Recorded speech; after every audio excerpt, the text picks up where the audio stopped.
Buenos días, perdón el retraso, solamente estábamos esperando que tuvieran tiempo de ir al baño y todo lo demás, para que no se pierdan la primera mesa dedicada a este puente entre siglos. Antes que nada, muchas gracias por su asistencia y bueno, damos inicio para no atrasarnos más a esta primera mesa, después de la excelente conferencia del doctor Olea, que dice la doctora América que no dejó muy bien parado el siglo XIX.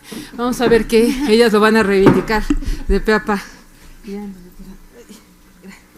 Y esta primera mesa, un puente entre siglos, literatura fantástica mexicana del XIX y principios del XX, tiene, en primer lugar escucharemos a la doctora Diana Geraldo, que es investigadora de aquí del instituto y que además acaba de incorporar el seminario de edición crítica, y este es, supongo, de sus actos inauguratorios. Y va a presentar una ponencia titulada Desbordes de lo sobrenatural en tradiciones y leyendas mexicanas, de Vicente Riva Palacio y Juan de Dios Pesa. Le damos la palabra a la doctora Diana. Muchas gracias, Raquel. Comienzo la lectura. Svetlana Todorov, en su libro Introducción a la literatura fantástica, considera que los géneros son siempre históricos, ya que cito, son el resultado de una observación de hechos literarios, fin de cita.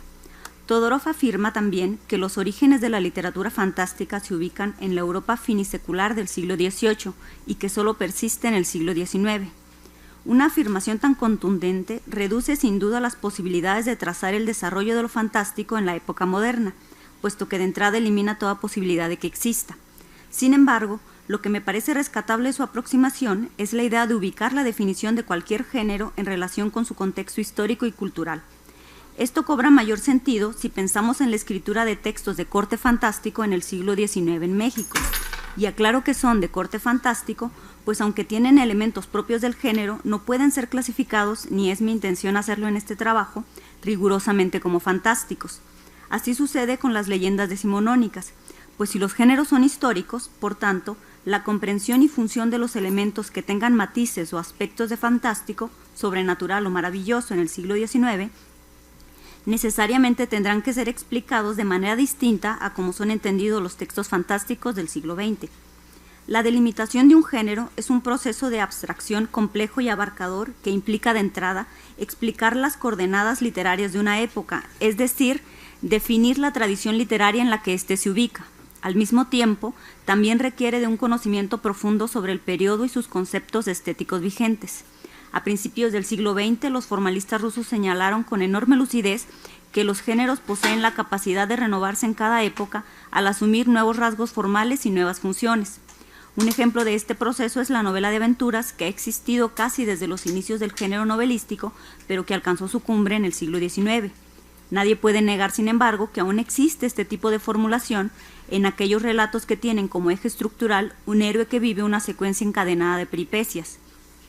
Me detengo en esta explicación porque el objetivo de mi trabajo es señalar y marcar un deslinde entre los recursos de tipo fantástico o maravilloso que tiene la obra Tradiciones y leyendas mexicanas de Vicente Riva Palacio y Juan de Dios Pesa y sus demás rasgos formales. No me propongo hacer una tipología teórica perfecta ni tampoco precisar cuáles son los rasgos principales del género fantástico, objetivo que va más allá de mi interés, sino únicamente proponer un deslinde de características y atributos que sean pertinentes para comprender cómo están elaboradas las leyendas de estos dos escritores mexicanos. Flora Botton, siguiendo la línea teórica de Louis Bax, afirma que lo fantástico no existe como un mecanismo en sí, como algo concreto e identificable a priori. Cito: lo fantástico, además de depender de un tratamiento literario determinado, está culturalmente condicionado. Los motivos que pueden ser fantásticos varían grandemente según las culturas. Fin de cita. Botton considera que lo fantástico no depende exclusivamente de los motivos ni del tratamiento de los temas, sino que es un procedimiento que implica una especie de pacto de lectura entre lector y texto. Cito: lo fantástico se manifiesta en una relación activa, dinámica, entre escritura y lectura, es decir, entre el tratamiento dado al tema y la intención con que se lee la obra. Fin de cita. Por lo tanto, un tema por sí solo no puede ser fantástico, ni tampoco una serie de elementos pueden ser clasificados en automático como recursos del género. Más bien, es la conjugación entre estos recursos, su elaboración y su recepción, lo que permite entender un texto como fantástico, y la prueba de ello es el hecho de que los temas considerados más frecuentes en los textos fantásticos también pueden presentarse en obras de otro género. La misma Flora Botton propone una definición que me interesa traer a cuento: la noción de que existe un fantástico más primitivo. Ello lo explica como solo una parte de lo fantástico, ya que considera que es aquel género que se refiere a las historias de terror contadas por los abuelos, a los terrores nocturnos como las pesadillas y a las historias de fantasmas y aparecidos. Para ella, estas historias caben dentro del rubro de lo maravilloso, pues pertenecen a un orden en el que existen de forma paralela dos realidades y en el que, a pesar de haber asombro y miedo, no hay propiamente desconcierto y duda, dos emociones que se consideran inherentes al género fantástico. Las leyendas que se narran en la obra de Rivapalacio y Peza pueden ser explicadas como herederas de esta línea folclórica del fantástico más antiguo. Los vínculos con la narrativa maravillosa son ineludibles en algunas de las leyendas que se recopilan en este libro, no solo por los temas, sino también por la elaboración narrativa, así como por su estructura y recursos. En este punto es necesario hacer una aclaración. Muchas leyendas recogidas por Rivapalacio y Peza no pertenecen al mundo de lo sobrenatural, pues su temática no tiene nada que ver con un elemento insólito, sino con un conflicto social, amoroso, político, etc. Por ejemplo, La calle de la quemada, que cuenta la historia de una mujer muy bella que, para demostrarle su amor a su celoso enamorado, se quema la cara con un ácido muy potente, mencionado en el texto como ascua abrasadora. Esta leyenda no va en la misma línea temática de las otras, lo que manifiesta que el libro no tiene una unidad, pues no es una obra creada por los autores, sino un conjunto de leyendas recopiladas.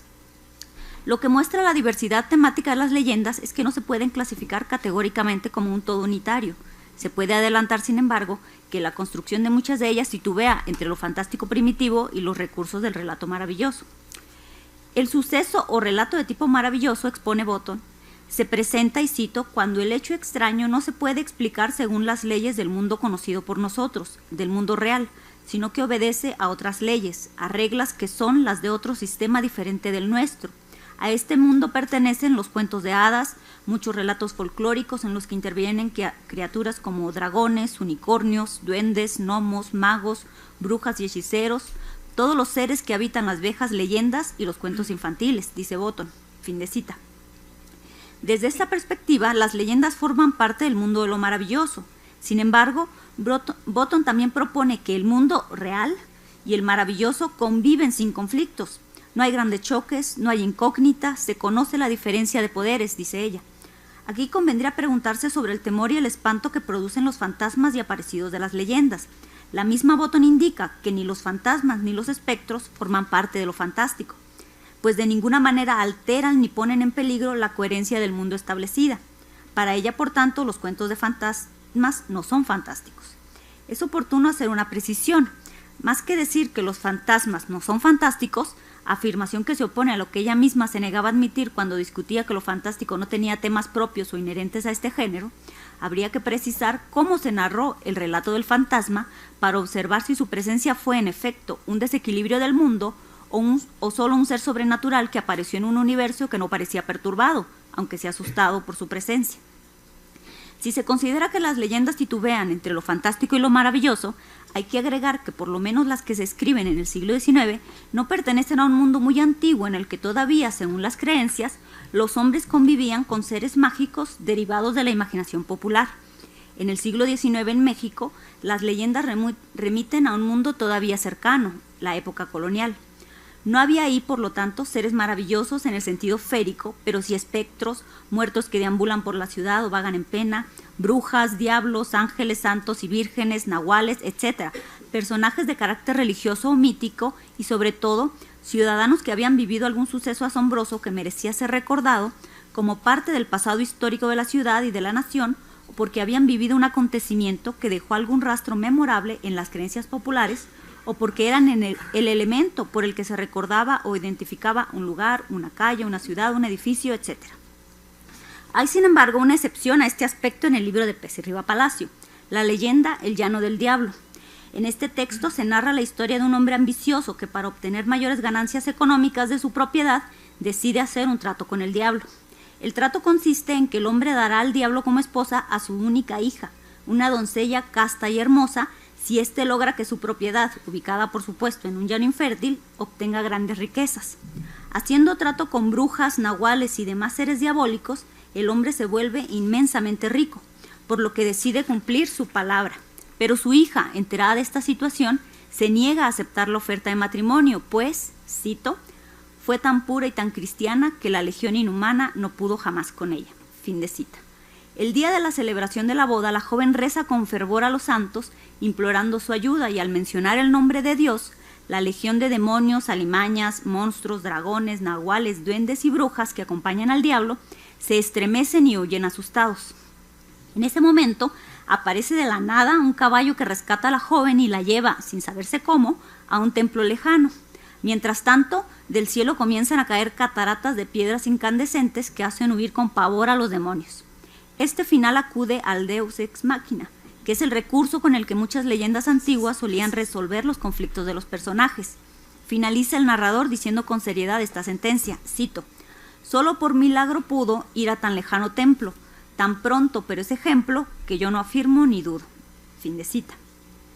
En esta leyenda se presenta un mundo que, a pesar de estar ubicado en la época colonial, tiene tintes de leyenda medieval, no solo por sus personajes, sino incluso por el hecho de que el narrador es un soldado que, junto al fuego, narra a sus compañeros de tropa la historia del lugar en el que están descansando y lo hace a la manera del ejemplo, recurso que justamente tenían las leyendas antiguas.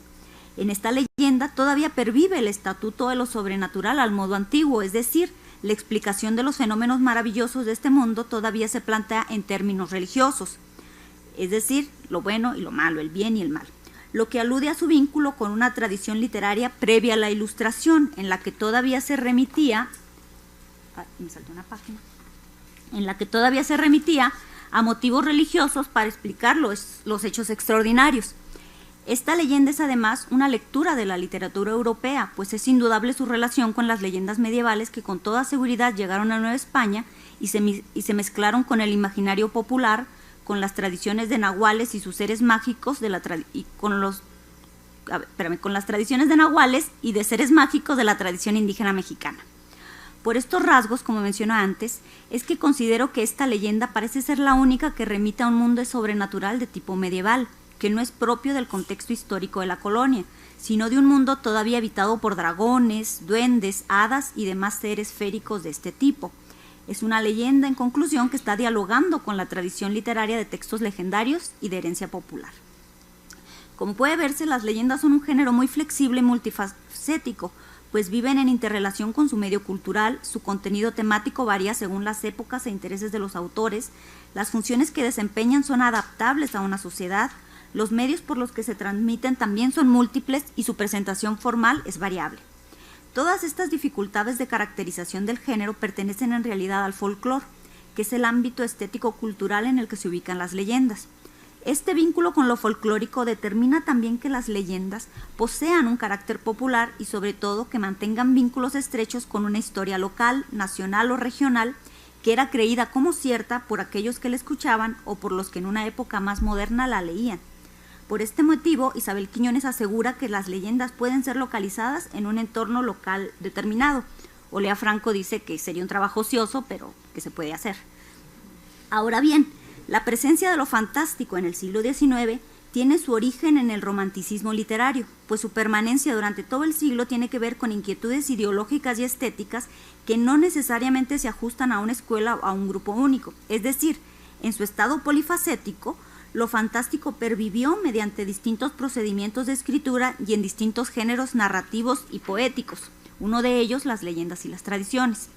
Lo fantástico se entendía en un sentido amplio, también como maravilloso o sobrenatural, de esta naturaleza heterogénea, que es también una característica inherente de la literatura mexicana del siglo XIX, es de donde provienen distintos textos que los escritores decimonónicos entendían con un sentido polisémico que hacía en muchos casos equivalentes el cuento, la tradición, las leyendas, el relato, etc. Más bien, los distintos textos que podían agruparse bajo el rubro de lo fantástico derivaban de un interés nacional que tenía como objetivo consolidar una tradición literaria propia del México independiente. Por este motivo, los relatos de origen oral o que tenían un perfil folclórico popular, como las leyendas y las tradiciones, fueron considerados como los discursos idóneos para ayudar en el fortalecimiento de las letras. Por su constante alusión a las creencias populares, algunas leyendas caben dentro de lo milagroso, pues tienen temas de índole religiosa y muchos de sus desenlaces o soluciones del misterio son efectuados por personajes bíblicos. En este caso se encuentran algunas leyendas de Rivapalacio y Peza, por ejemplo, la cuna de nieve en la que la Madre del Señor, es decir, la Virgen María, salva a un bebé de una bruja, el llano del diablo en el que una joven es rescatada por una entidad divina que la libera de casarse con Satanás, como lo dije hace rato. En Don Juan Manuel aparecen unos ángeles que castigan por sus crímenes al asesino protagonista. En La calle del Ángel, La peste en México, se narra la historia de una joven llamada Magdalena que sacrificó su vida por los enfermos de peste y que al morir fue conducida al cielo en los brazos de su ángel guardián. En la tradición mexicana este punto es decisivo para la definición de leyenda, pues los escritores decimonónicos solían acudir a un contenido que insinuaba en términos religiosos el bien y el mal. Este elemento es por ello un punto crucial que presentado sobre todo en el desenlace descalifica la idea de que la leyenda es fantástica. Ana María Morales indica sobre esto que lo milagroso es una domesticación de lo maravilloso, es la auténtica ortodoxia no solo de lo maravilloso, sino también de lo sobrenatural. Fin de cita. Como parte de su estructura, además, muchas de las leyendas de Peza y Rivapalacio suelen tener un final que puede sugerir una enseñanza moral o ética. El cierre o desenlace de este tipo de textos consistía en concluir la historia y al mismo tiempo en proponer una moraleja o lección que podía ser ilustrativa sobre un vicio, un problema social, un conflicto político, una guerra de opiniones ideológicas, la historia de una calle o de un edificio, etc. La leyenda sin duda se ubica en el ámbito de lo sobrenatural y según lo expuesto hasta este punto, coincide más con la categoría de lo maravilloso que con lo fantástico. Muchas gracias. Creo que leí muy rápido, ¿no? Muchas gracias a la doctora Geraldo, que leyó muy rápido, pero en efecto, pero se entendió todo. O sea, pero es que si alguien respetó el tiempo, eres tú. Muchas gracias. Y además, qué interesante, ¿no? La idea de este fantástico primitivo y estos géneros en conflicto. Además, yo siempre he pensado la arbitrariedad de aplicar teorías del siglo XX-XXI a textos, ¿no? de XIX o de otras épocas. Y yo creo que en efecto se está discutiendo a partir de cómo se está conformando el género y la teoría de género, ¿no? ¿Qué se puede calificar de fantástico, maravilloso? Estas diferenciaciones tan interesantes que nos presentó la doctora Geraldo. Y además la importancia de la leyenda, ¿no? Si tú en Guanajuato dices que no existe la Llorona, te linchan. O sea, en serio. O sea, y es más creíble la Llorona, creo, que cualquier otra entidad. Pero bueno, sobre todo que derechos humanos, algo así. Bueno, vamos a darle paso a la siguiente ponencia que nos presenta la doctora Luz América Viveros Anaya, también del Instituto de Investigaciones Filológicas, también investigadora del seminario, que nos va a presentar un texto que se titula La construcción fantástica de un vástago degenerado, el guantelete, 1899-1903, de Ciro B. Ceballos. Muchas gracias, gracias por su presencia. Debo comenzar advirtiendo que El guantelete es un relato casi desconocido de un escritor que hasta hace pocos años era prácticamente ignorado, Ciro B. Ceballos, quien formó parte del grupo fundador de la Revista Moderna, publicación que en su primera etapa, 1898-1903, fue espacio ad hoc para las narraciones de la vertiente del modernismo conocida como decadentismo. Ciro B. Ceballos no se caracterizó por su producción fantástica, solo escribió 2 o 3 relatos que podríamos considerar así. En cambio, es un cuentista apreciado por el cultivo de procedimientos más bien naturalistas, si bien eclécticos, y por concretar temáticas caras a la sensibilidad finisecular, desórdenes mentales, asesinatos impulsivos, enfermedades sexuales e infamantes, violaciones, muerte inducida, etc., y por retratar personajes hipersensibles, melancólicos y perversos. Esa filiación decadentista es la que rige la construcción del guantelete, relato que, no obstante, resulta revelador en cuanto a la búsqueda de recursos narrativos fantásticos, ya que contamos con 2 versiones del texto, la publicada originalmente en Revista Moderna en 1899, ilustrada por Julio Ruelas, y la que compiló en Un adulterio, su último libro de cuentos, en 1903. La reescritura es una práctica cotidiana. en la búsqueda de un estilo, la contundencia de un argumento, la adecuación a un público o muchas otras causas, los escritores suelen corregir y transformar un texto hasta el punto de que la última versión puede ser radicalmente diferente de la primera. Esto ha ocurrido siempre, pero no siempre han quedado las huellas de las sucesivas decisiones que, como es obvio, pueden ser reveladoras de la índole de búsquedas expresivas, estéticas, ideológicas que significa cada cambio.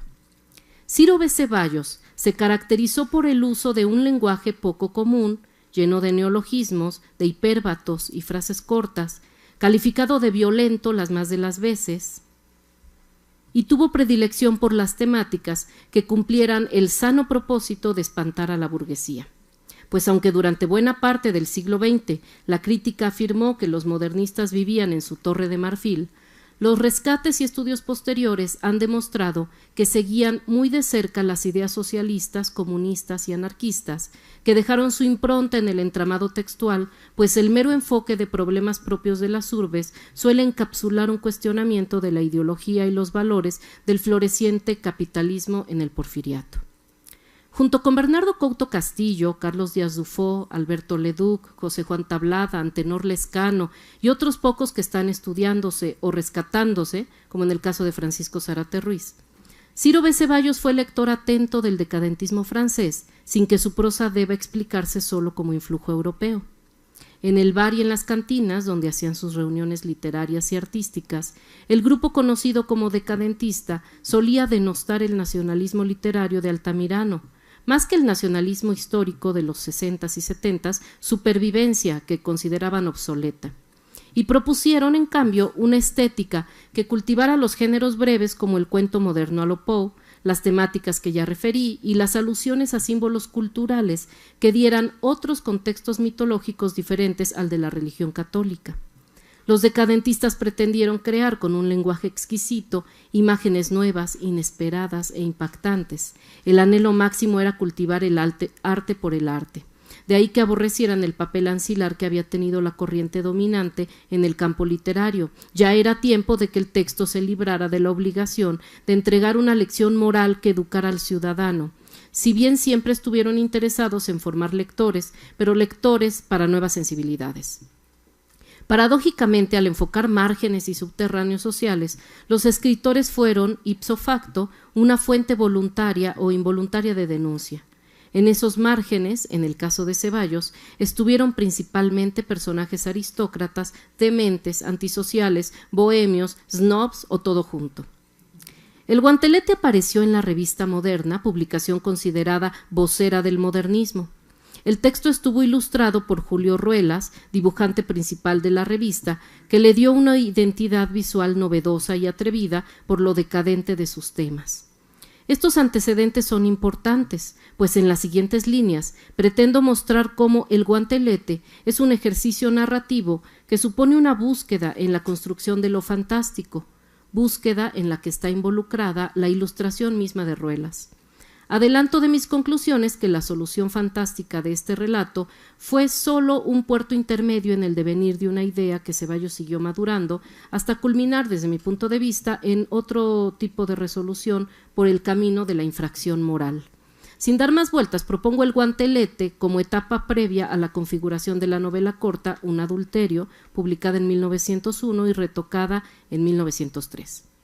La fortuna de tener dos etapas constructivas, hablando ya propiamente del texto El guantelete, que en escasas 9 cuartillas tiene 257 variantes entre las versiones de 99 y 1903, permite hurgar en la naturaleza de los cambios que ofrecen indicios para comprender las concepciones que subyacen a esas transformaciones. La anécdota. A continuación resumiré las líneas argumentales y transcribiré algunos fragmentos a los que me referiré en el análisis. Un narrador introduce al personaje que tomará la palabra, Gualterio W., descrito como un sujeto casi fantástico que motivó en los salones de la aristocracia que asiduamente frecuentaba innúmeras leyendas estrambóticas y no pocas sospechas de intención perversa, dice Ceballos. Una metamorfosis se había operado en él. De jugador mujeriego, snob y duelista, lucía ahora demacrado e introvertido hasta hacer sospechar de su desequilibrio intelectual. En cuanto a su indumentaria, llamaba la atención que ahora usaba un descomunal cuello de lino sin almidonar, guarnecido de una vastísima corbata de burato japonés anudada al estilo de Luis Felipe. Este detalle funciona a modo de indicio que en una primera lectura resulta poco relevante. El personaje toma entonces la palabra para narrar que tras descubrir que era engañado por su querida en turno, y la descripción es gráfica hasta rozar con lo pornográfico, se batió a duelo con el amante, pero fue herido de gravedad. Va a convalecer al campo. El escenario resulta importante porque está configurado, como decía el doctor Olea, con elementos propios de la novela gótica, un lejano y arcaico palacete, propiedad de su familia, de rancio abolengo, en cuya biblioteca se conservan los óleos de sus ascendientes. Ahí llamó su atención el retrato de una mujer indumentada al estilo del siglo XVII que sostenía en su diestra un gran ramo de lices doblegadas. Gualterio queda enamorado de su antepasada, pero al descubrir en el cajón secreto de un viejo pupitre un manuscrito en el que se entera que esa mujer murió virgen a los 35 años, presa de huraña melancolía, y que había sido enterrada junto con un guantelete de acero de estilo italiano conservado en un cofre, se apoderó de él la obsesión de exhumar sus restos. Como en la finca se encontraba el panteón familiar, Gualterio invirtió 6 semanas en conseguir su objetivo justo en mitad de una noche de luna llena, por supuesto. Confieso que en el instante solemne de consumar el delito experimenté un secreto temor que no he podido saber todavía si era originado por el respeto a la fosa o por la vacilación que acomete a todo amante al atentar contra el pudor de la mujer querida, afirma el narrador. A ese punto volveremos después. Al abrir la caja mortuoria, encontró una osamenta muy mal conservada y un cofre incrustado de diamantes. Tras apoderarse de él y abrirlo, descubrió que faltaba el guantelete de hierro. En ese momento en que ha profanado la tumba, se produce el suceso anormal. Cito en extenso esa parte. Cuando aturdido me encaminaba hacia afuera, perfumóse la sombra con suave olor de anémonas, al mismo tiempo que una maravilla se verificaba en torno mío. Oí bien claro el rumor de un beso sideral estallando en el vagido somnoliento de 2 bocas que se tocasen con fantástica suavidad en la conjunción de un supremo deliquio de amor pío. Oí perfectamente determinado un ruido tan sigiloso como el que producir pudiera, al rozarse, 2 oblatas eucarísticas. Hirió mi olfato un vapor de incienso como el que se envolviera a 2 luceros que celebran sus nupcias en la noche de San Silvestre. Salí de allí muy preocupado. Al cerrar la tallada puerta de roble de la capilla, cuando aventuraba mi pie hacia las baldosas de la escalinata con ánimo de alejarme de aquel lugar, una mano vigorosa, la mano de un guerrero, la mano de un cruzado, me asió del cuello, apretando con fuerza sobrehumana, cual si quisiera estrangularme. Volví el rostro, todavía sereno, imaginando habérmelas con un malhechor, y no vi a nadie. Entretanto, la mano del celoso de ultratumba estrechaba implacablemente, sin piedad, sin desmayo, sin misericordia, como una fuerza ciega que obedeciera inalterable a un diabólico mecanismo. Oprimía igual a un nudo de horca, oprimía igual a la argolla de un suplicio inquisitorial, oprimía, entonces me desmayé. Hasta aquí la cita. Con una descripción basada en 2 sentidos, el auditivo y el olfativo, tal vez para acentuar la falta del sentido de la vista por la oscuridad del recinto, el narrador en primera persona ofrece pistas que decodificaba perfectamente el lector de la época. En clave mitológica, el olor a anémonas, que evoca a la ninfa Anémona, amada de Céfiro, odiada de Flora y abandonada después, entregada luego al cruel Aquilón, quien al no ser correspondido la agita, la entreabre y marchita, y alusiones en clave católica, el roce de 2 oblatas eucarísticas, el vapor de incienso. Estos crean un entorno sobrenatural para la aparición del suceso extraordinario. El olor a anémona, además, que hoy nos parece un dato irrelevante, en la época estaba consignado en los libros del lenguaje de las flores con las marcas abandono y víctima de celos. La infracción efectuada por el personaje, profanar una tumba, seguida de la infracción a la codificación realista, el ataque del guantelete, propicia en el relato un suspenso creciente. Pero desde mi punto de vista, la pronta imputación al celoso de ultratumba como quien acciona el guantelete solo consigue, por una parte, normalizar con demasiada rapidez la ambigüedad y vacilación que hubieran obrado con mayor eficacia, y por la otra, abrir la puerta a una trama amorosa entre el profanador de tumbas, la dama del retrato y el tercero en discordia, el famoso celoso de ultratumba. Esa trama amorosa se continuará hacia el final del relato, cuando desde el marco dorado del retrato de su antepasada, dice el narrador, la bella sonreía a la vez que sus mejillas se aljofaraban de llanto. Pero he aquí lo interesante del cotejo. Esa segunda trama no existía en la primera versión del relato, la publicada en Revista Moderna. En esta se daba mayor realce a los párrafos siguientes, que me parece que abonan a la efectividad de lo ominoso. Después de desmayarse, volver en sí solo hasta el otro día y descubrir en el espejo la marca del guantelete en el cuello, el narrador en primera persona afirmaba: y aquella noche no dormí, a pesar de haber tomado drogas narcóticas en grandes dosis. No dormí porque cuando el sueño empezaba a inyectarme sus buenos jugos de adormideras, sentía maltratada mi garganta por la mano de hierro que la víspera había intentado estrangularme. Así transcurrieron 3 años. Hasta aquí el narrador. Debo señalar en este momento que muy probablemente para el dibujante Julio Ruelas era el pasaje más relevante del relato, de los 3 años y no el del ataque mismo. Pues el dibujo a tinta, fechado ese mismo año de 1899 y por tanto realizado ex profeso para este texto, está colocado donde no funciona como ilustración ad hoc, pues representa una circunstancia distinta a la de la narración. Mientras en esta Gualterio es agredido por un guantelete de hierro mientras sale de la capilla, en el dibujo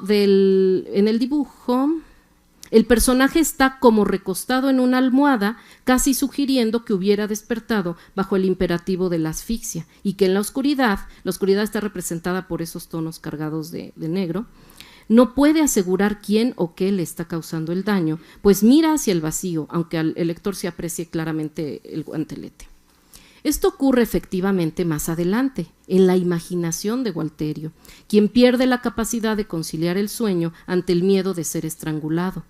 Me parece notable que Ruelas haya representado justamente lo expresado en el relato como imaginario, visualiza y da forma al miedo mismo, al contenido ominoso, y no, como finalmente quedó por un mal montaje en la formación de la revista, como mera ilustración de lo relatado, que aunque fantástico, y precisamente por fantástico, se trastorna al enfatizar visualmente, de una manera burda, el artilugio de un guantelete autómata. Era justamente lo que comentaba el doctor. Está demasiado descrito el guantelete.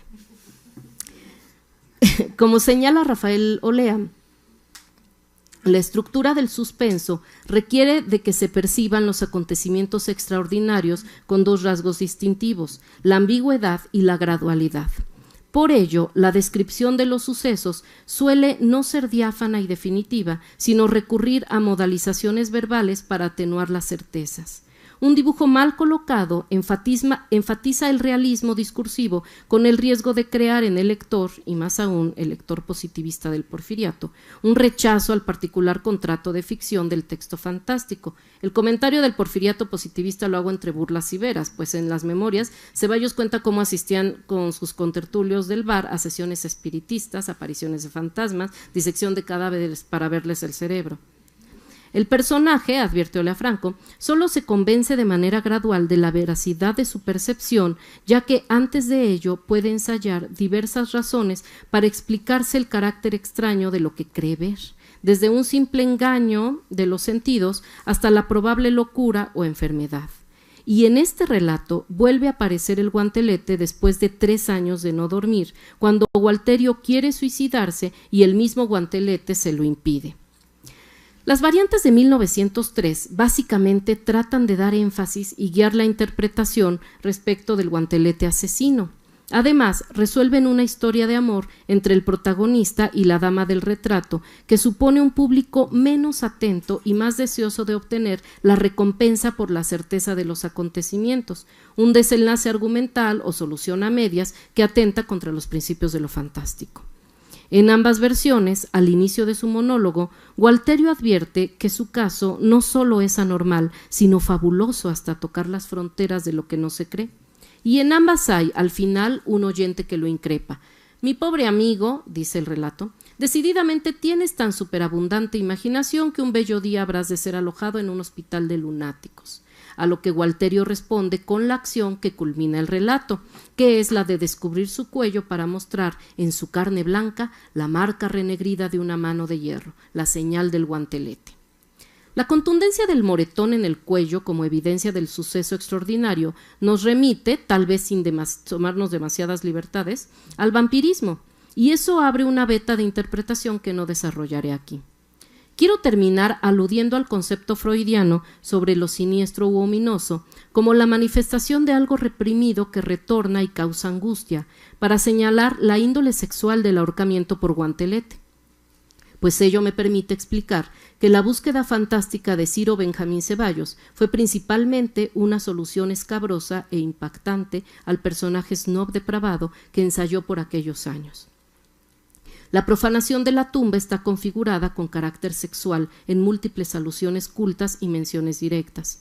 Primero, el descubrimiento de haber muerto intacta, virgen a los 7 lustros de su nacimiento. Después afirma, experimenté, esto ya lo había citado, experimenté un secreto temor que no he podido saber si era originado por el respeto a la fosa o la vacilación que acomete a todo amante al atentar contra el pudor de la mujer querida. Más adelante dice, creo que sentí la inquietud de Mazo al romper con sus brutales garras la cadena de oro que ligaba las piernas temblorosas de Salambó. Esa cadenita de oro de la novela de Flaubert representaba la virginidad que las mujeres de Alcurnia cuidaban como algo religioso. Hasta que consuma su objetivo, y está dicho así, introduje la hoja de hierro en la hendidura de la tapa, palanqueando fuertemente como si el instrumento fuere un resistente escoplo. Por ello, el olor de las anémonas nos permite asociarlo a Aquilón, ese viento mitológico que, al no conseguir el amor de Anémona, la agita, la entrega y marchita.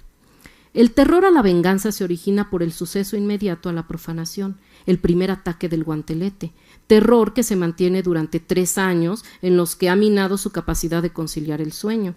Si puede parecernos risible, diré que en un viaje conocí a un joven muy simpático que en las largas horas de camión que hicimos durante varios días en pleno Mediterráneo usaba una bufanda enrollada en el cuello porque al quedarse dormido lo acometía el miedo de que lo ahorcaran. Esto es cierto.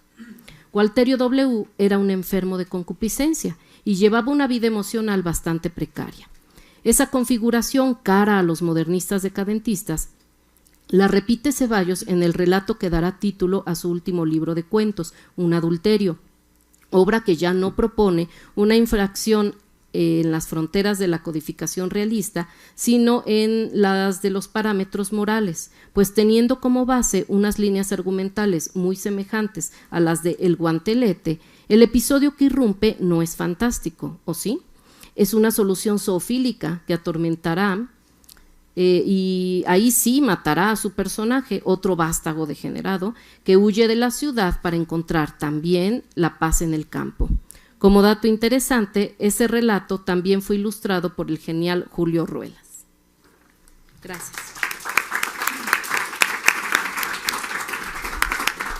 Gracias a la doctora América por su interesante ponencia. Sí, es extraordinario, una virgen a los 35, ¿no? O sea, eso es lo que yo estaba pensando, ¡qué fantástico! No, la verdad es que qué interesante, y además esta asociación con lo sexual, cara a los decadentistas, ¿no? Con la profanación, la violación, y además, pues una beta distinta de lo fantástico, ¿no? Además con los fines decimonónicos. Creo que eso es muy interesante y ponerlo en su contexto nos deja bien claro cómo lo fantástico ha servido o ha respondido a distintos contextos y a distintos fines en ese contexto determinado, ¿no? Y pues además estudiar Ciro B. Ceballos desde Benjamín también es otra cosa que uno descubre, le quita a los decadentistas, que no sabíamos, bueno, yo no lo sabía, la verdad es que es muy muy interesante, le da un giro, creo yo, a la propia obra de Ciro B. Ceballos, ¿no? Que se ha visto como decadente, como un perverso, ¿no? Pero bueno, tiene muchísimos matices y muchas gracias a la doctora América. Continuamos con la última ponencia de esta primera mesa. Le toca al ¿dónde estoy? Sí, perdón. A Alfredo Landeros, también él está en el Instituto de Investigaciones Filológicas en la UNAM y trabaja con la doctora América, y él va a exponer un texto que se titula Elementos fantásticos en la obra narrativa de Francisco Zárate Ruiz, que para el seminario constituyó todo un hallazgo, ¿verdad? Bueno, le damos la palabra, Alfredo. Gracias, doctora. Comienzo con la lectura. Un fenómeno extraño, un acontecimiento sobrenatural o un fenómeno anómalo. Distintos nombres para el recurso narrativo característico de la literatura fantástica. Para Todorov, el efecto fantástico es creado por la vacilación entre dos posibilidades de explicar el fenómeno extraño, causas naturales o sobrenaturales. Sin embargo, el que percibe el acontecimiento debe optar por una de las dos soluciones posibles, y es entonces cuando la definición todoroviana se vuelve limitada, pues esas soluciones vuelven el relato extraño o maravilloso, dejando para lo fantástico solo un pequeño espacio en la frontera que divide estos dos géneros. Por otro lado, para David Roas, lo fantástico es, cito, la expresión de lo innombrable, lo que supone una dislocación del discurso racional. En tanto, Ana María Morales opina que un texto fantástico es aquel que, habiendo construido el mundo intratextual cotidiano como representación mimética de una realidad extratextual, presenta fenómenos que violan el código de funcionamiento de realidad que sería esperable y aceptado como cotidiano y fehaciente en su interior. Con respecto a la construcción del mundo intratextual, Roas coincide, ya que afirma que, cito, para que la historia narrada sea considerada fantástica, debe crearse un espacio similar al que habita el lector, un espacio que se verá asaltado por un fenómeno que trastornará su estabilidad. Fin de la cita. Dicho fenómeno es a lo que él llama lo sobrenatural, y que define como aquello que transgrede las leyes que organizan el mundo real, aquello que no es explicable, que no existe según dichas leyes. De acuerdo con Ana María Morales, la aparición del fenómeno anómalo o de lo sobrenatural provoca una reacción que para algunos teóricos como Caillois y Bessier debe ser el miedo, pero para ella basta con la sorpresa o incredulidad de algún personaje o del lector implícito. Del mismo modo, para Roas, alguna instancia textual, llámese narrador, personaje o lector implícito, debe manifestar desazón, extrañeza, por el fenómeno marcado como anómalo o sobrenatural. Dicha reacción constituye la verificación de que lo sucedido se rige por un código de funcionamiento de realidad diferente o alternativo al expresado con anterioridad. Francisco Zárate Ruiz nació en la Ciudad de México en 1877.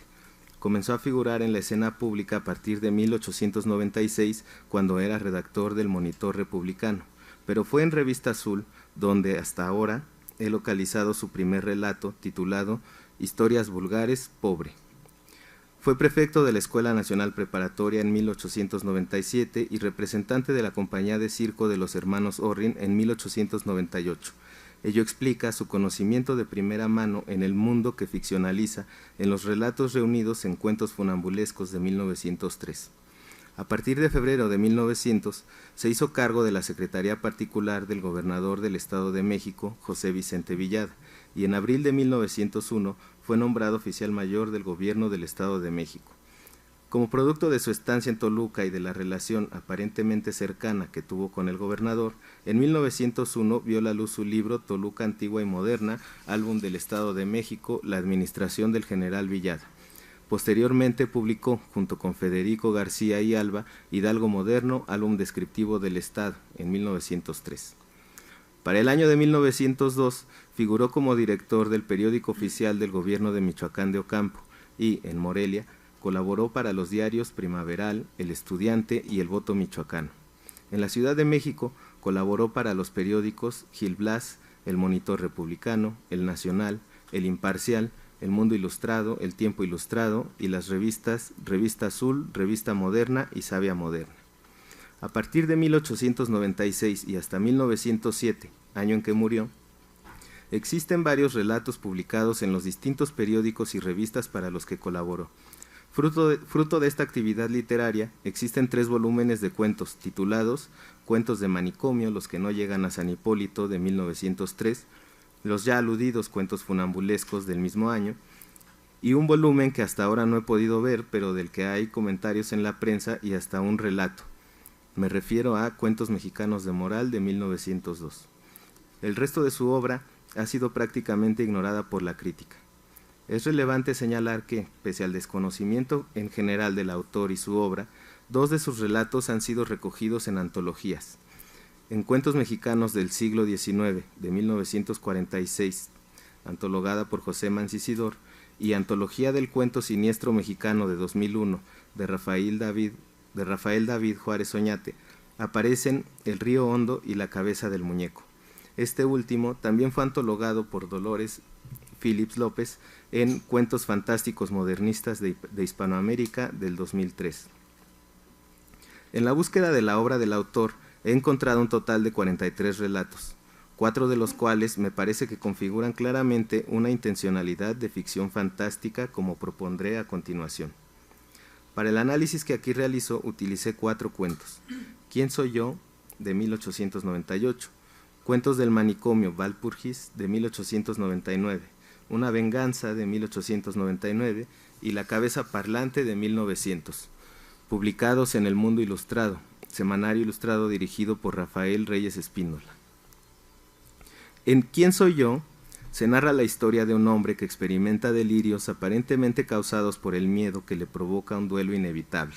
Cito: sentí, por qué no confesarlo, un miedo grande, muy grande, comenta el personaje. Durante toda la noche previa al duelo, experimenta visiones hasta que, sin darse cuenta, se encuentra con que sus padrinos ya lo esperan para asistir al duelo. El duelo es narrado de forma rápida y sencilla. Se midieron las distancias y se nos entregaron las armas. Hicimos fuegos a la señal. Y el personaje pierde el sentido tras sentir un dolor en la cabeza. Al despertar en un cuarto de hotel, su principal preocupación es regresar a casa, en donde lo esperan sus padres, para demostrarles que no murió en el duelo. Sin embargo, al llegar, se encuentra con que en su recámara están velando a un cadáver. Se acerca para descubrir que es el suyo. Exaltado, comienza a exigir a los visitantes a su velorio que le respondan quién es él, es decir, qué cuerpo habita su alma. Tras recibir un espejo, descubre que el cuerpo que habita es el del hombre a quien se enfrentó en el duelo, su primo. La gente que lo rodeaba desde el principio lo ignora y decreta que estaba loco. El suceso fantástico, la transmigración de las almas, transgrede la construcción realista del relato. El personaje no vacila, es la sociedad del mundo creado en el relato la que no cree lo que pasó y lo diagnostica loco. Cito: a la mañana siguiente tampoco quisieron oírme. Loco, loco, repetían todos y me trajeron a esta casa. El personaje narrador, de quien nunca sabemos el nombre, se esfuerza por dejar claro que tanto en el momento de descubrir su cadáver como al percatarse de que habita el cuerpo de su primo, se encuentra lúcido, a pesar de confesarse adicto al alcohol y a la morfina. No sé de dónde me había llegado calma, dice al relatar cómo comprobó que se trataba de su cuerpo muerto. Y mi inteligencia estaba como una máquina eléctrica en acción y relampagueaba pensamientos. Yo tenía cabales todos mis sentidos, completo cada uno. Incluso, tras mirarse en un espejo, reflexiona acerca de lo sucedido y cómo actuar en consecuencia, tomando venganza de su muerte en el cuerpo de su primo. Del mismo modo, desecha la posibilidad de la locura. Cito: aquellos imbéciles que me creían loco, ya lo habían dicho, solo procuraban sujetarme. Me parece que esta aclaración tiene la función de evitar que se pueda adjudicar el suceso fantástico a una alucinación provocada por su adicción o por la crisis de la noche anterior, a la locura o a algún estado alterado de conciencia. Es importante señalar la carencia de nombres en los personajes de este relato. Si bien es una característica común en la obra de Zárate Ruiz, en este texto cobra importancia, ya que el nombre forma parte de la identidad y aquí es eso justamente lo que se transgrede. Ninguno de los dos personajes que se enfrentan tiene una identidad bien definida. Sin embargo, nos queda claro que tras el duelo la perdieron. En cuanto a la percepción del yo, Roas afirma que, cito: basado, por tanto, en la confrontación de lo sobrenatural y lo real dentro de un mundo ordenado y estable como pretende ser el nuestro, el relato fantástico provoca y por tanto refleja la incertidumbre en la percepción de la realidad y del propio yo. Fin de la cita. Esta característica del relato fantástico puede advertirse en la breve reflexión del narrador acerca de la transmigración de las almas. En Cuentos del manicomio Walpurgis se narra la historia de un hombre que, tras una velada en la que estuvo escuchando historias de evocaciones de espíritus, llega a su casa para descubrir que 2 muertos, más concretamente 2 esqueletos, aguardan su llegada para llevarlo al cementerio, en donde es despojado de sus ropas, pero también de su piel y sus vísceras, hasta quedar convertido en esqueleto. Posteriormente, atestigua el festín y la celebración del Día de los Muertos, y uno de ellos le vaticina su muerte para el término de 1 año a partir de ese día, lo que provoca que salga huyendo del cementerio y los mismos muertos que lo llevaron lo acompañen de regreso. Tanto la aparición de muertos o fantasmas como la metamorfosis son recursos comunes hasta cierto punto en el relato fantástico. Aunque ha sido cuestionada la inclusión de ciertos personajes o la adopción de ciertos temas en sí mismos como fantásticos, Todorov los ha señalado en la introducción a la literatura fantástica como elementos que pueden orientar la determinación de un relato como fantástico. Hay que aclarar que en este caso no se trata de metamorfosis en algún animal o en alguna otra cosa, pero sí hay una transformación. El personaje se transforma en un esqueleto vivo. Cito: «Qué extraña sensación se experimenta cuando es uno esqueleto», justo como los 2 que lo acompañan, y volvieron a enlazar sus brazos a los míos, ya también descarnados. En lo que respecta a la aparición de los muertos en la casa del narrador y el festín que atestigua, es el propio título del relato, Walpurgis, lo que nos da una clara referencia a la leyenda europea de la Noche de Brujas celebrada el 30 de abril, en la que se admite que se llevaban a cabo aquelarres, que los muertos despertaban para danzar y beber hasta el amanecer, y que se celebraba una gran bacanal en la que participaban todos los seres maléficos. También se asumía que la frontera entre el mundo natural y el sobrenatural se hacía particularmente leve. Por lo tanto, resulta un tanto complicado determinar si se trata de un relato fantástico o no. El hecho es que, aunque resulte un poco dudoso para el lector, ya que incluso al final dice el narrador: «Cuando volví en mí, aún tuve tiempo de ver brillar en la puerta los omóplatos de los 2 habitantes del panteón que se alejaban», lo que nos haría pensar en un sueño o alucinación. El personaje está convencido de que ese suceso sobrenatural ocurrió, tanto como que asegura que solo le queda medio año de vida y se pregunta si tendrá valor para esperar o irá a encerrarse en su tumba. Esta vacilación en el lector implícito, me parece, es lo que lo convierte en un relato fantástico según lo entiende Todorov, ya que permanece en la frontera entre lo extraño y lo maravilloso. Una explicación podría ser que el relato se mueva hacia uno u otro género, pero la vacilación, la duda, es lo que lo mantiene en el género fantástico.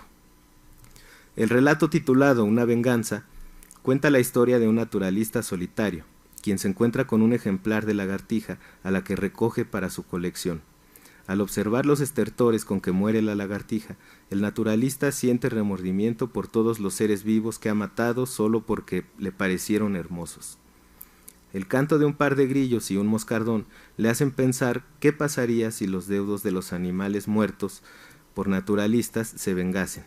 Y, al decidir recostarse, pues está cansado, enfrenta la venganza de arañas, alacranes, ratones, hormigas y otras especies de animales, suplicio que culmina con la presencia de la lagartija aún con el cortaplumas atravesando su cuerpo, que se coloca en el pecho del naturalista para que las hormigas le ayuden a clavar el portaplumas en el corazón, y el desfallecimiento que sobrevino tras el ataque de un par de hormigas a sus ojos y la alucinación de otro naturalista, tal vez el mismo, que se exhibía en un tablado y un mono que se burlaba de él. El naturalista se sentía fatigado, sentía en el rostro la calentura de la irritación y resolvió ir a la cama. Esta oración previa al ataque de los animales nos puede hacer pensar que el personaje enfrenta en esos momentos un estado alterado de la conciencia causado por algún malestar físico, fiebre en este caso, que puede llegar a provocar alucinaciones. Hay otro momento en que el narrador hace dudar. Cito: «No pudo fijarse en el hermoso color de los élitros, porque pensó en la fiebre que iba a causarle el olor de ellos, y sintió la fiebre y quiso escaparse al delirio que veía aproximársele». Fin de cita. En este momento, el naturalista ya está viendo entrar a su recámara a las distintas especies de animales que serán sus verdugos y enfrentando los primeros castigos. Sin embargo, puede ser que hasta ese momento se haya percatado de la fiebre que le causaba el delirio que veía aproximársele. Por último, hay que señalar que al final del relato el naturalista pierde el sentido. Su desfallecimiento creció grandemente, y lo último que vio con los ojos ya ciegos, fin de la cita, este desfallecimiento y pérdida del conocimiento, desde una lógica causal, puede ser adjudicado a la fiebre. El narrador deja abierta la posibilidad de una explicación científica, lo que nos haría pensar en la clasificación de Todorov, en la cual este relato sería catalogado como extraño. Sin embargo, nunca tenemos esa explicación, al final no podemos estar seguros de que el suceso fantástico ocurrió o fue solo alucinación del naturalista. Se deja la decisión para el lector implícito, por lo que la vacilación configura el relato fantástico. En la cabeza parlante, Ana, el personaje principal, narra desde una cama del asilo el suceso que experimentó al asistir a la ejecución de su marido y frente al cadáver guillotinado. La cabeza del marido cobró vida y comenzó a hablar. Le contó el sufrimiento que experimentó desde la noche previa a su ejecución y su agonía en esos momentos. Mientras lo escuchaba, Ana comenzó a experimentar una sensación de vacío hasta que perdió el conocimiento y, no sabemos cuánto tiempo después, despertó en la cama desde donde narra su historia. En el caso de este relato, el acontecimiento sobrenatural, la cabeza parlante, transgrede al mundo intratextual construido por el narrador. A decir de Roas, cito, el relato fantástico se ambienta, pues, en una realidad cotidiana que construye con técnicas realistas y que, a la vez, destruye insertando en ella otra realidad, incomprensible para la primera. Fin de la cita. La realidad construida nos parece familiar, un mundo en el que un hombre es condenado a morir en la guillotina por cometer un asesinato. La otra realidad, incomprensible, es en la que una cabeza desprendida de su cuerpo puede hablar y sentir. Vale la pena hacer notar dos aspectos relevantes señalados por Roas y que, a mi entender, se pueden observar en estos 4 relatos. El primero es que, cito, la transgresión que provoca lo fantástico, la amenaza que supone para la estabilidad de nuestro mundo, genera ineludiblemente una impresión terrorífica tanto en los personajes como en el lector. Quizás el término miedo puede resultar exagerado o confuso, puesto que no acaba de identificar claramente ese efecto que, a mi entender, todo relato fantástico busca producir en el lector. Tal vez sería mejor utilizar el término inquietud. Se trata más bien de esa reacción experimentada tanto por los personajes, incluyo aquí al narrador extradigético o modiegético, como por el lector, ante la posibilidad efectiva de lo sobrenatural, ante la idea de que lo irreal pueda irrumpir en lo real y todo lo que eso significa. Y este es un efecto común a todo relato fantástico. Fin de la cita. En los 4 relatos, el personaje principal experimenta miedo o una sensación similar al enfrentarse con el suceso sobrenatural. En ¿Quién soy yo?, el personaje experimenta miedo la noche que precede al duelo. Primero lo identifica como miedo al duelo mismo, pero después cambia, cito, el miedo que sentía era de algo indefinido, de algo no, de todo, pero de todo vago. Es como si presintiera el suceso que está por ocurrir y eso le causara miedo. En Walpurgis, el protagonista confiesa haber sentido miedo justo antes de encontrarse con los muertos, como en el caso anterior, antes de enfrentar el suceso sobrenatural, como si lo presintiera. El naturalista de Una venganza experimentó algo más allá del miedo cuando se percató de la situación que enfrentaba. Un golpe de horror le hizo estremecer, nos dice el narrador. Y por último, Ana, protagonista de La cabeza parlante, llega a paralizarse al percatarse de que la cabeza de su esposo le habla. Mi pavor fue ilimitado. Quise correr, gritar, moverme al menos, nada pude. El segundo aspecto que quisiera señalar es el desenlace. Cito, el relato fantástico se desarrolla en medio de un clima de miedo y su desenlace, además de poner en duda nuestra concepción de lo real, suele provocar la muerte, la locura o la condenación del protagonista. En el caso de los relatos ¿Quién soy yo? Y La cabeza parlante, el protagonista está narrando la historia desde lo que bien pudiera ser un manicomio, aunque no se especifica. En el primero, el protagonista solo dice me trajeron a esta casa, pero estamos seguros de que la gente que lo rodeaba lo consideraba loco. Y en el segundo caso, Ana despierta en esta cama del asilo. Inferimos que se le considera enferma, pero no sabemos si física o mentalmente. Podríamos decir que dos protagonistas terminan en la locura. En el caso del protagonista de Walpurgis, recibe, como consecuencia del acontecimiento sobrenatural, una condena de muerte. Nos cuenta su historia justo a la mitad del término establecido. Estoy en la mitad de la vida que desde entonces se me marcó, de esa vida patológica, siniestra, que llevo desde aquella noche, dice el narrador. Enfrenta la duda entre esperar que se cumpla el plazo o quitarse la vida él mismo, pero se asume condenado. En el caso de una venganza, todo parece indicar que el naturalista murió, incluso el hecho de que, a diferencia de los otros 3 relatos, aquí habla un narrador omnisciente que cierra el relato describiendo lo último que vio con los ojos ya ciegos el naturalista. Gracias.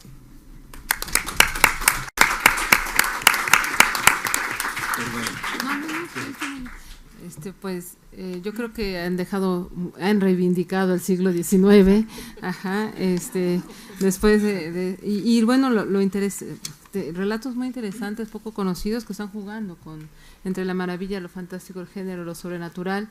Yo creo que da pie a una discusión. Tenemos 2 minutitos para alguna pregunta o algún comentario que quieran hacer a los ponentes. Sí. Espero no tardarme los 2 minutos porque son bueno, son comentarios para los 3.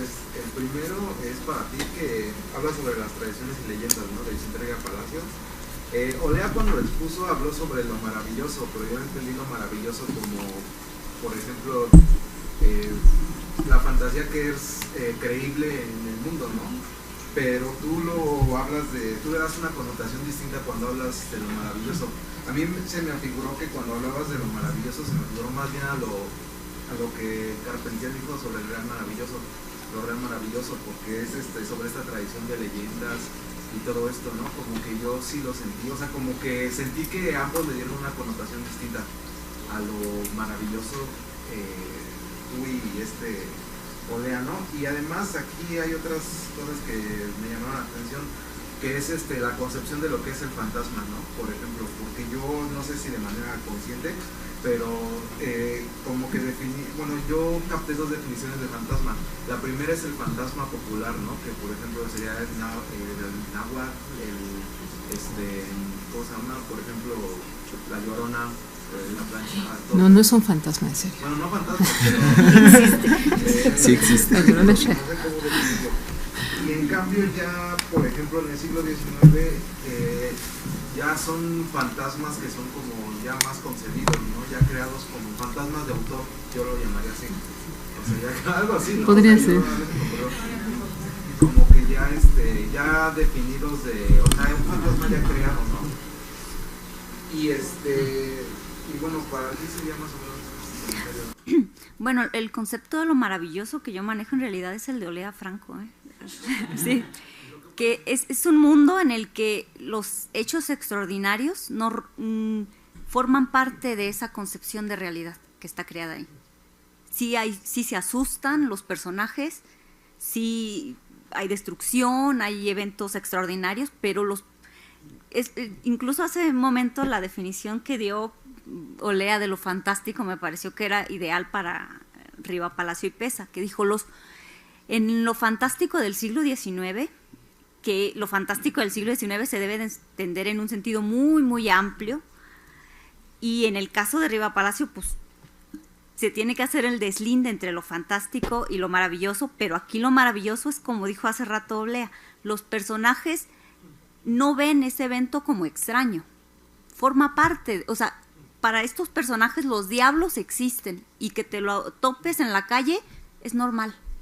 Te va a asustar porque es el diablo, pero no hay incertidumbre, no hay duda, y eso era lo que yo quería describir con mi concepto de maravilloso. En cambio, lo fantástico no. Si un fantasma aparece en el mundo de lo fantástico, digamos más del siglo XX, como dijo Lea, el que va a sentir el evento extraño va a ser el lector, no el personaje. El lector va a percibir ese evento y va a decir, ay, esto no es parte de esa realidad, irrumpió con la realidad planteada. Y en lo maravilloso, nosotros vemos a los demonios y a los ángeles y decimos, dentro de esa realidad es posible, pero los personajes ahí dentro están asustados. Sí, es que es bien interesante y bien complicado, ¿no? Sí, porque muy complicado. Tenemos que partir, sí, de la definición de maravilloso y pensar en un texto clásico como Alicia en el País de las Maravillas, donde aparece un conejo atrasado en el tiempo, y no causa ningún extrañamiento. Pero aquí se está mezclando una cosa que creo que define de manera interesante David Roas, que es el maravilloso cristiano, donde puede aparecer un demonio y uno se asusta, pero por la concepción cristiana asumes que por ahí hay demonios. Y si aparece una asumes que existen y que por lo tanto pueden estar en ese mundo. Sí.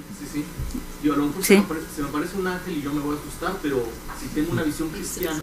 Sí, por eso lo maravilloso se asocia con lo milagroso, que los personajes bíblicos resuelvan los casos extraños.